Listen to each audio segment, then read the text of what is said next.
habla de residuo cero, de zero waste, pero cada día nos convencemos más. Para Latinoamérica, basura cero se ha vuelto ya un sello de una nueva propuesta en la gestión de residuos. Y es por eso que conocer unas experiencias como las que traemos el día de hoy son muy importantes. O sea, démonos un espacio para hacer este conversatorio con la altura que se merece y poder entender un poco más qué es esto de basura cero como meta global. Muchísimas gracias y pues Luisa.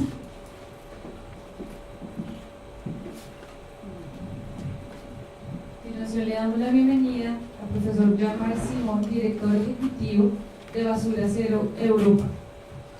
El profesor tiene una amplia experiencia en el sector público, así como en organismos no gubernamentales a nivel local y supranacional, con especialidad en construcción de redes internacionales.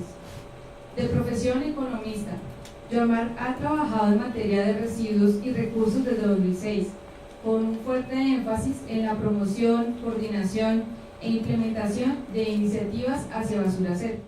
Bueno, pues nada, empecemos. Las basuras, sí.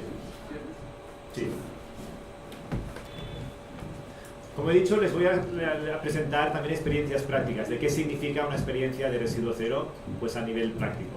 Porque todo esto empezó hará más de 20 años, cuando grupos en Europa empezaron, pues, primero oponiéndose a lo que eran proyectos de vertederos, de incineradoras, pues intentando parar malas prácticas, y luego como construyendo alternativas. Entonces, es verdad que es muy fácil decir no, pero entonces tienes que saber cuál es tu propuesta.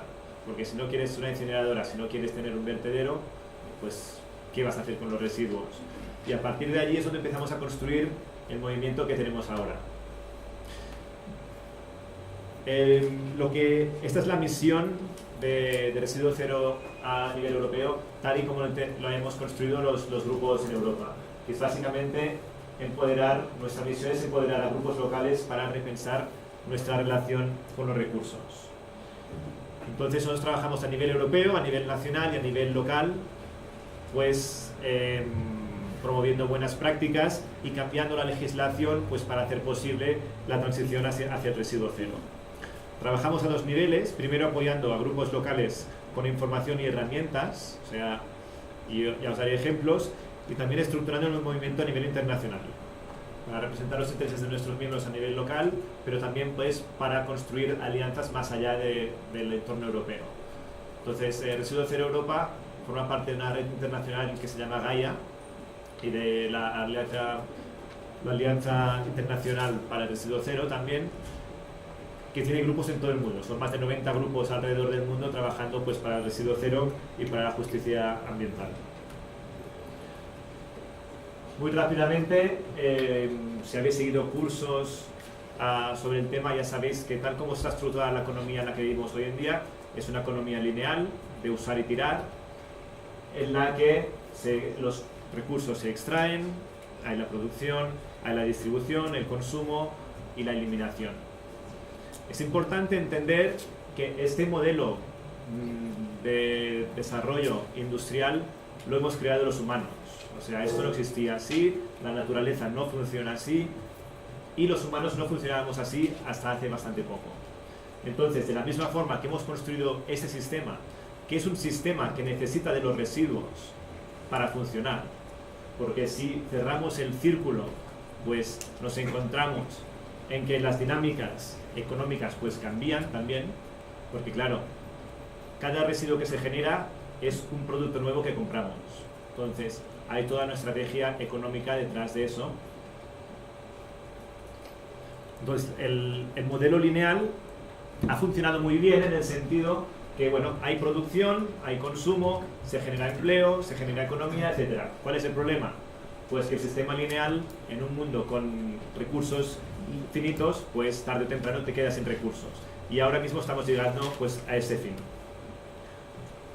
Lo que promovemos pues está dentro del marco de la Unión Europea de la economía circular. Este gráfico es de la Agencia Europea de Medio Ambiente, no es nuestro, en el que podéis ver que la economía circular significa en que con el reciclaje lo que se consigue es cerrar el círculo. Y aquí pone pues cortar por aquí para construir la economía circular, o sea, cortar importaciones de recursos, cortar todo lo que es minería, de las cosas que se pueden reutilizar, y también pues cerrar al final del ciclo, todo lo que es incineración y vertederos pues no tienen un espacio aquí. O sea, los recursos del futuro tienen que encontrarse en las ciudades. Tenemos que cerrar los círculos de materiales, y esto es una política europea. O sea, la Unión Europea avanza en esta dirección, nosotros ya lo estábamos diciendo antes, pero ahora mismo estamos avanzando juntos en esta dirección. Entonces, ¿qué es el residuo cero tal y como lo entendemos y lo promovemos en Europa? Podría ser muy largo, lo voy a resumir en 3 principios básicos. Primero de todo, el principio que el residuo tiene que ser muy visible. En Bogotá, en Colombia, pero en la mayor parte del mundo también, vemos el residuo como un problema, algo que queremos que desaparezca. O sea, la gente dice, bueno, yo lo saco de la basura y la basura desaparece. Alguien la hace desaparecer de alguna forma. Entonces, basura cero es lo contrario. O sea, si tú tienes un problema de diseño, para saber solucionar el problema, está saber cuál es el problema. Si no hacemos visible cuál es el problema de diseño, no podemos solucionar el problema. Entonces, uno de nuestros puntos importantes es que es importante saber dónde está el error de diseño. Si sabemos dónde está el error de diseño, podemos diseñar los productos siguiendo 2 ciclos, según lo que propone la estrategia de Cradle to Cradle, de la cuna a la cuna, que separando los ciclos biológicos de los ciclos técnicos, que se llaman. Básicamente, el ciclo biológico es un ciclo corto de todo lo que es biodegradable, todo lo que se puede reincorporar a la naturaleza en cuestión de 1 año o 2. Por ejemplo, pues todo lo que son restos de comida, papel, etc. En el ciclo técnico son materiales que están concebidos pues, para durar mucho tiempo. Pues, metales, plásticos, etc. están concebidos pues, para durar y para dar prestaciones durante centenares de años. En ese sentido, no tiene ninguna razón de ser que utilizamos materiales del ciclo técnico, por ejemplo, un plástico, para producir una bolsa de plástico que se utiliza durante 5 minutos y no puede ser asimilada por el ciclo biológico. ¿Vale? Entonces, esta filosofía es súper importante. Las cosas de corta duración tienen que entrar en el ciclo biológico, las cosas de larga duración, las que son para ser usadas, reutilizadas, recicladas, tienen que estar en el ciclo técnico. Decía Albert Einstein que una persona inteligente soluciona el problema, pero una persona sabia lo evita. Y esto es residuo cero. En el sentido que no se trata de intentar, pues, encontrar la solución, encontrar la respuesta correcta a una pregunta equivocada, sino replantearse la pregunta. Hay muchas cosas que simplemente tenemos que replantearnos cómo están construidas. No tiene sentido intentar reciclar algo que no es reciclable, sino que tenemos que repensar el producto. Esta fotografía es del Centro de Investigación de Residuo Cero que tenemos en Capanoli, en Italia, la Toscana, en la que lo que hacen, después de haber separado más del 80% de los residuos para el reciclaje, todavía periódicamente miran qué queda en la fracción resto. Y se encuentran pues, que hay muchas cápsulas de café que no son reciclables, que mezclan el plástico con los restos de café, que es solamente alto en nutrientes que podría estar pues, siendo compostado. Incluso los niños de la ciudad pues, hacen un museo de mal diseño, con productos del ciclo técnico, pero que han sido pensados pues, para ser de un solo uso. Otro ejemplo, ¿sabéis lo que son esto? Estos son microplásticos que se ponen en los champús, en muchas cremas, etcétera, de las grandes empresas que tenéis aquí en Colombia también. Esto se usa por su efecto exfoliante, pero claro, este plástico, como podéis imaginaros, es súper difícil de capturar. Este plástico acaba en el mar, acaba en los ríos, y esto no se puede reciclar. Entonces, aquí el problema no es que el plástico no sea reciclable. El problema es que este plástico no tendría que estar en este producto para empezar.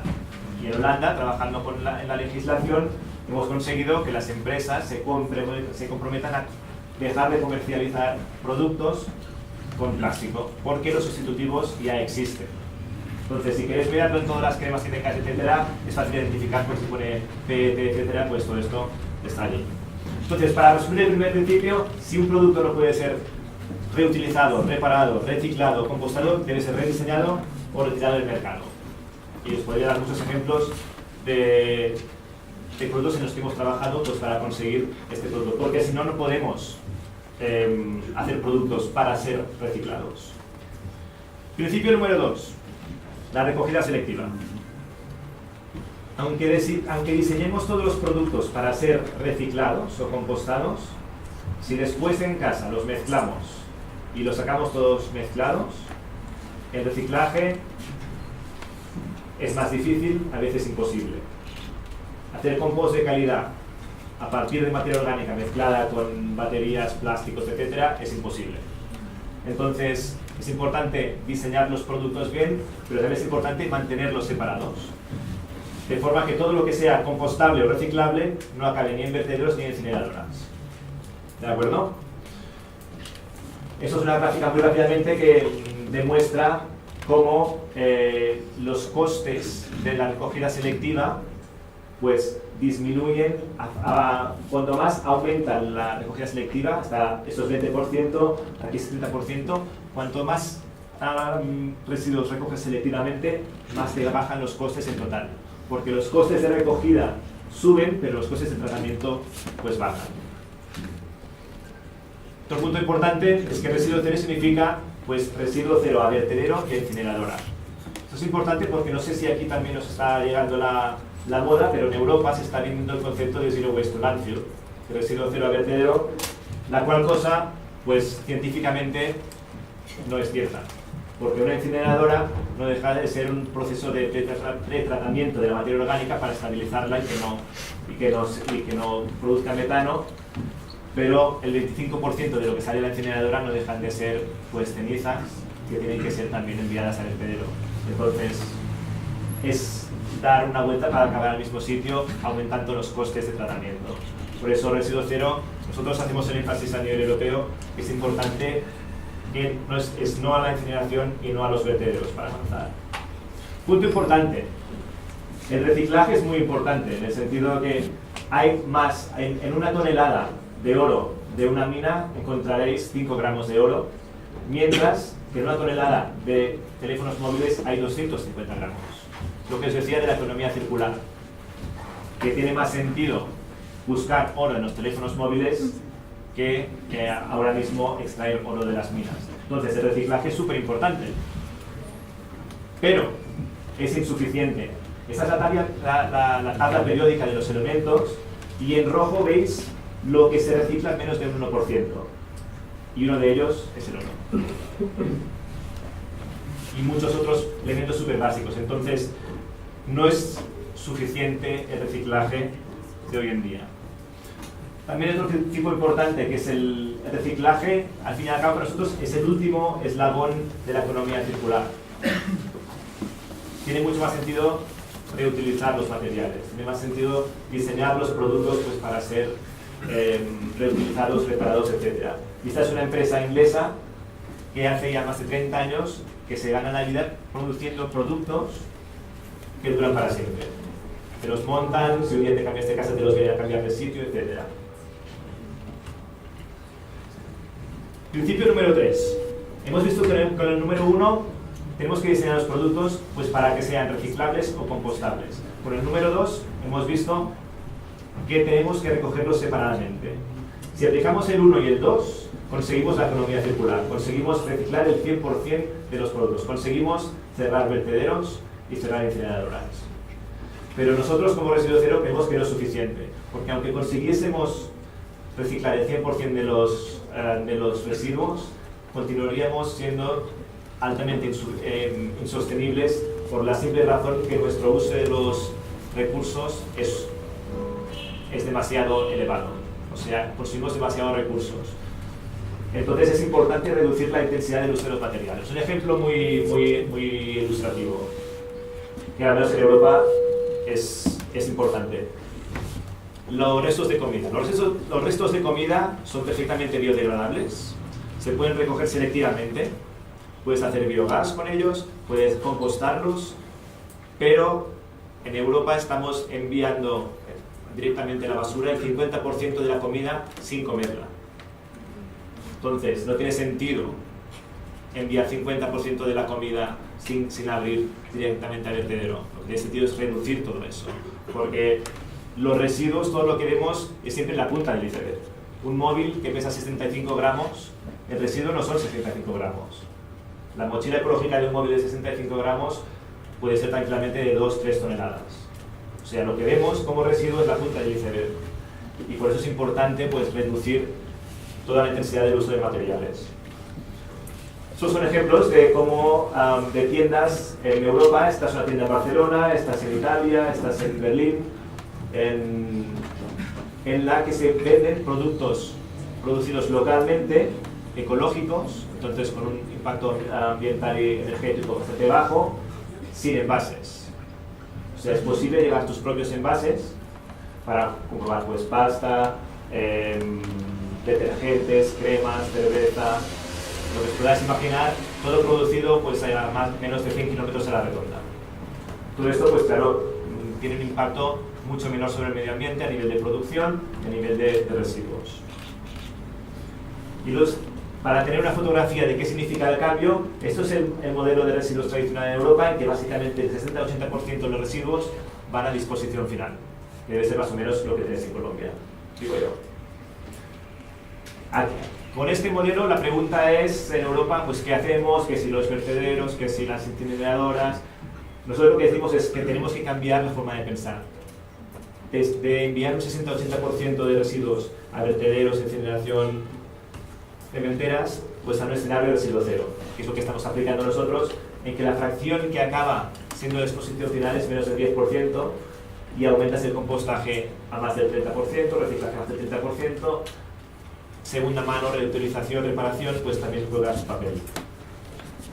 Con este escenario la pregunta ya no es qué hacemos con los residuos, sino cómo conseguimos aumentar la calidad de los productos reciclados para poder hacer productos nuevos a partir de los materiales reciclados. ¿Cómo ponerlo en práctica? Pues con una recogida intensiva de los residuos en lugar de vertederos, pues pasar al puerta a puerta, con políticas de prevención y reutilización, etc. Lo que decimos es, con unos contenedores o con sistemas muy rudimentarios puedes llegar a un 20% de recogida. Con contenedores en la calle que recojan selectivamente la materia orgánica, por ejemplo en Barcelona puedes llegar a un 40% de recogida selectiva. Si empiezas a hacer puerta a puerta de algunas fracciones, puedes llegar al 50-70%. Y si encima, pues, a aquellos que sacan más basura les haces pagar porque sacan más basura, y los que sacan menos basura, pues pagan menos proporcionalmente, pues puedes llegar a más del 80%. Esto es el ejemplo de Capanori, para que veáis una gráfica. Sé que no se ve muy bien, pero esto es del 2004 al 2013. En azul es el aumento del reciclaje y en gris es la disminución de lo que va a vertedero. Y podéis ver además que en el 2004 estaban a 700 kilogramos por habitante por año y en 2013 han bajado a casi 400. Tan importante es que están reciclando el 82% de los residuos como que han reducido la generación en un 40%. O sea, es tan importante reciclar como reducir la generación de residuos. Esto es un ejemplo de Capanori fue la primera ciudad, como he explicado, a adoptar el objetivo de residuo cero. Y como podéis ver, están avanzando. Solo les queda esto para llegar al residuo cero. ¿Cómo lo hacen? Pues estas son las diferentes fracciones que utilizan. Aquí va la orgánica, va aquí, allí va el plástico. Las bolsas de la fracción resto, o sea, de lo que no es reciclable, pues tienen un código de barras en lo que las personas pagan proporcionalmente a la basura que generan. Toda la política de prevención, nos hemos visto, hay sitios donde puedes rellenar pues, envases con la leche que se produce pues, las granjas de la ciudad. Todos los edificios públicos y escuelas, etcétera, utilizan agua del municipio con jarras en lugar de botellas de plástico, etcétera. Y hay pues muchas tiendas pues, que te ofrecen pues, productos locales, ecológicos, sin envases. Entonces, pues forma parte de la política municipal de residuo cero. Si vais por la calle allí podéis encontrar muchas fuentes en las que puedes encontrar pues, agua con gas y agua sin gas en una fuente pública, en la que simplemente pues, vais con algo como una cantimplora y lo podéis rellenar. Raramente veréis en Capanori una botella de plástico. Allí es donde empezó el primer negocio en Italia de venta de productos a granel. Eso que fue una iniciativa empresarial que empezó tímidamente hace pues, 6 años, ahora tiene más de 60 franquicias en toda Italia y se está expandiendo cada vez más. O sea, el modelo funciona. Pero bueno, miremos más a gran escala. Milán tiene la mayor experiencia mundial en recogida selectiva de materia orgánica. Milán tiene una población de unos 3 millones de habitantes.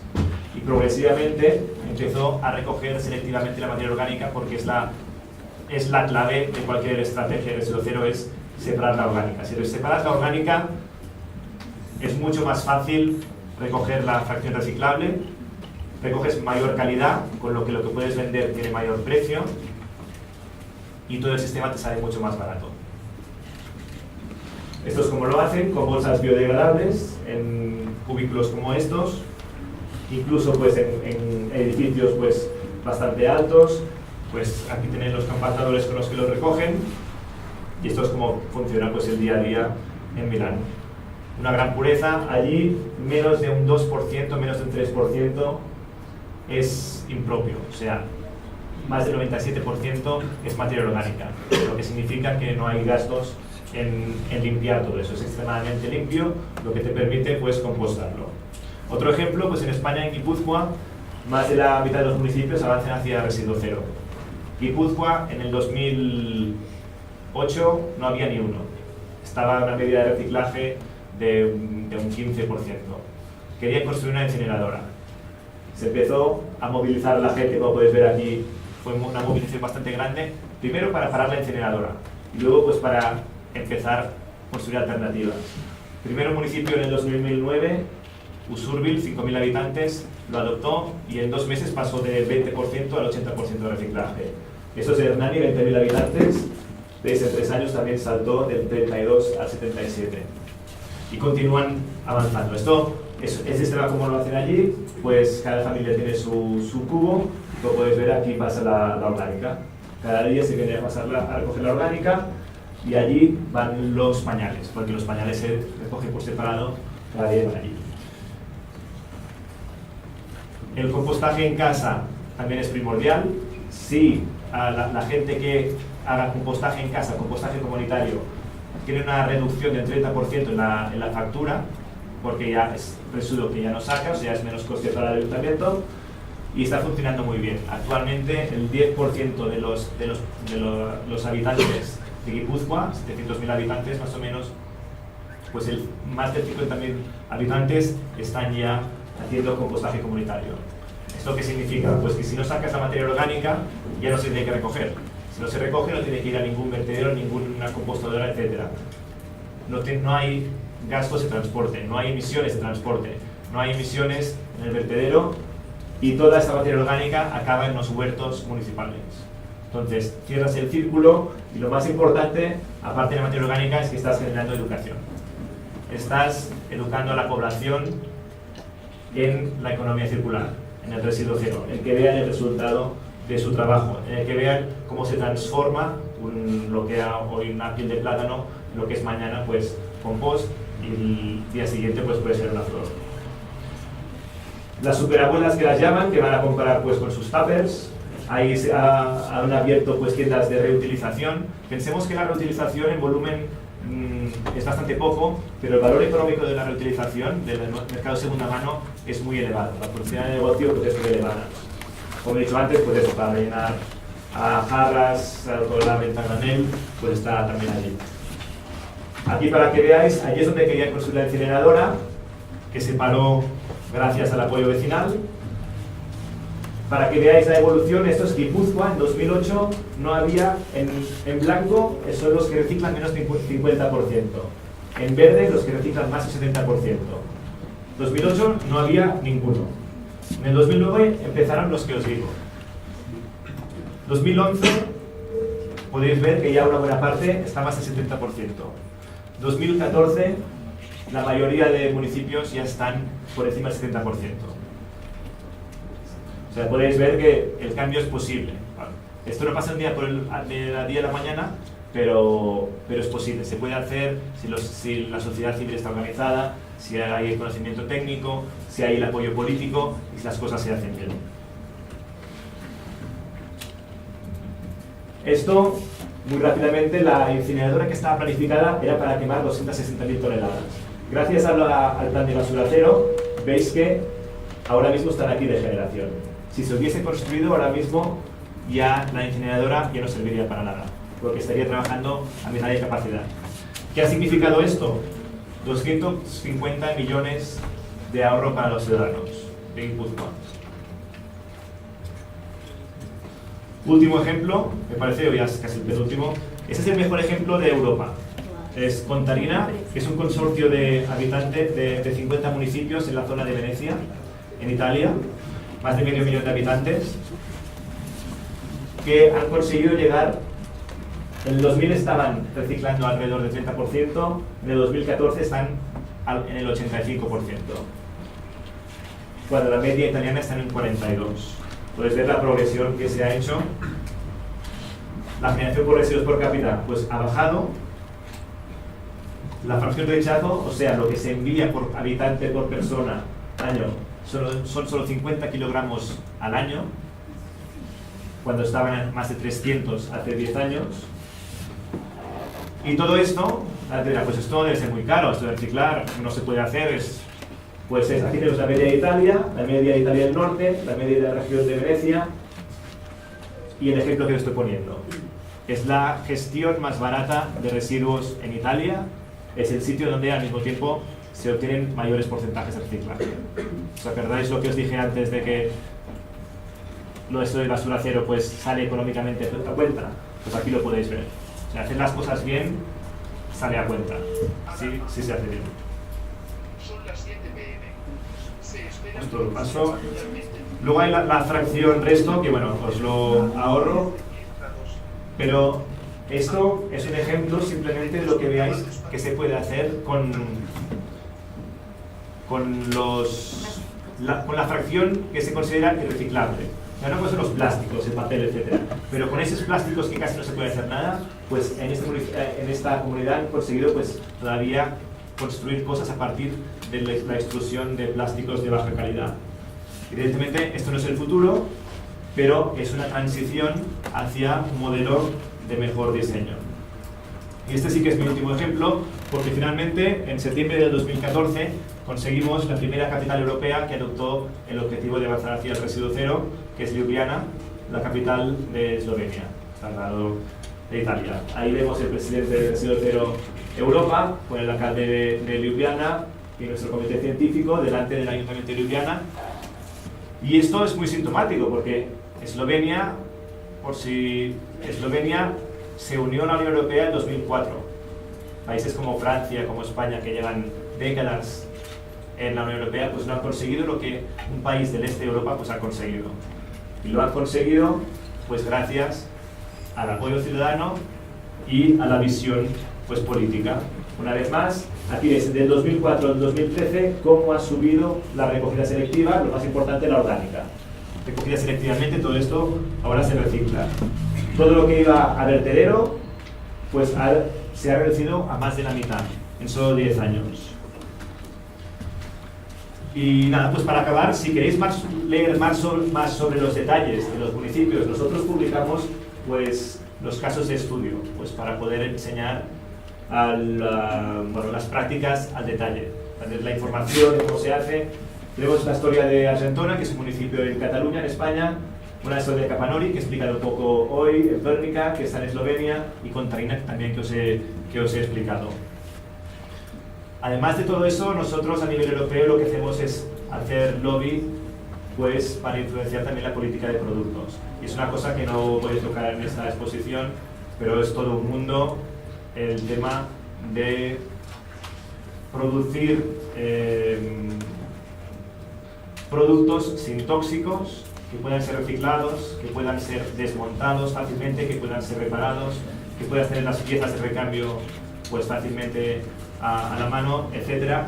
Y eso es otro campo en el que trabajamos. Pero he creído que hoy era interesante tener esta perspectiva de cómo avanzar, pues, la sociedad civil de la mano de los actores políticos, que lo importante, más que el conocimiento técnico se puede encontrar. Toda esta información que os he dado está básicamente online. Pero lo que no se puede importar a Colombia, pues es ni la sociedad civil ni la voluntad política. Eso es algo que tiene que venir del nivel local. Y eso es algo a lo que os invito, pues, de la misma forma que estamos haciendo en Europa, pues, que lo hagáis aquí. El mensaje final es que si se puede, de Rossano Ardolini, el presidente de Residuo Cero Europa, el profesor de primaria, que hace 20 años lo tomaron por loco por empezar a impulsar Residuo Cero en Capanori, paró una incineradora, paró 50 incineradoras más, empezó el movimiento en Europa y ahora pues va subiendo. Y pues en Colombia tenéis también a Nora Padilla, que es una ganadora del Goldman Prize, que también fue a ver a Obama. Entonces yo creo que esto lo tenemos en común. Tenemos ganadores de Goldman Prize, tenéis la sociedad civil, tenéis también pues apoyo político. Entonces, si lo hemos hecho en Europa, yo creo que se puede hacer aquí. Gracias.